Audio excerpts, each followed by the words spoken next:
Day 1010, it's 11:20 p.m. Friday. Just got home, went to go see a movie with some friends from church and my mom. Yeah, we went and saw, I think it's called The Sound of Freedom.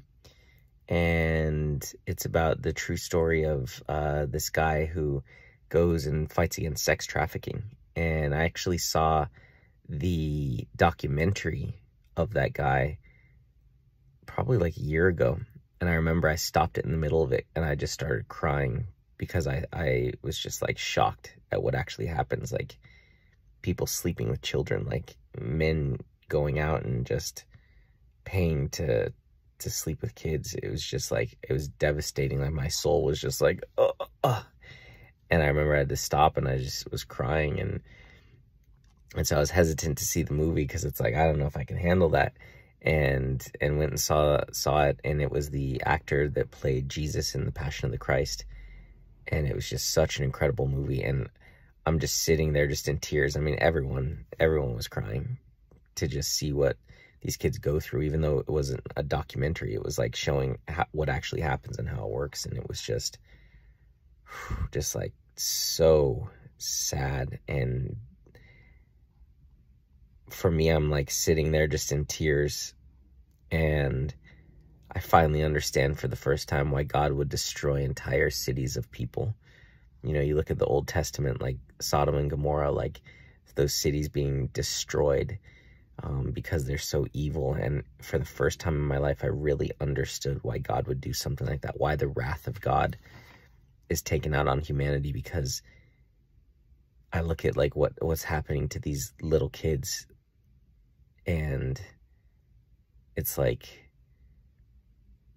it would be better if we were just dead. It would just be better if how evil people are, if they were just dead. And it's so frustrating how people can take the evil that people do and blame God for it. Like it's God's fault if these people are evil.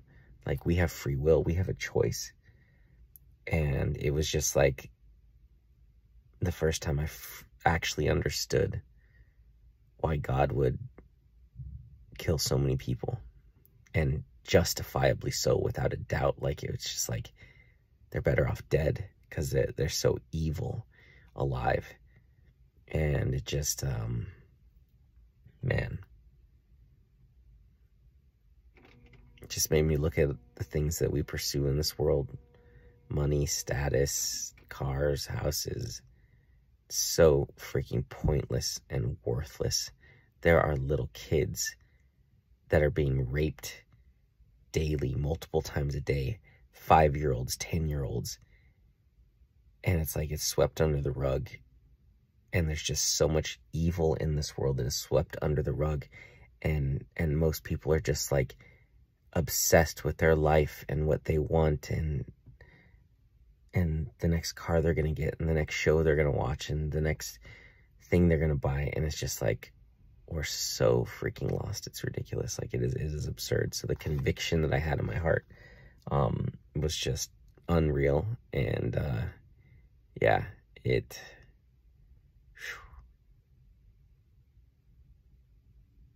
I'm just like sitting there in the theater in tears, and I'm just like asking, like, how could people be so evil? Like, how can people be so evil? I can't comprehend the evilness. Like, I just can't comprehend it.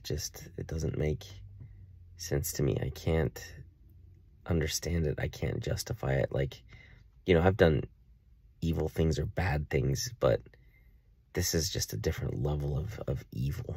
Like, my evil is child's play compared to this kind of stuff. Like, man, it's just, people are so lost without God, without any source of goodness, just on their own. Like, so it was just eye-opening, and I'm so glad I went to see it. One of my friends in Warriors of God, like, she really like encouraged me and my mom to come, and I'm glad she did, because yeah, It was something I needed to see. It lit a new fire in me to bring Jesus to the world and just fight for goodness. And yeah. So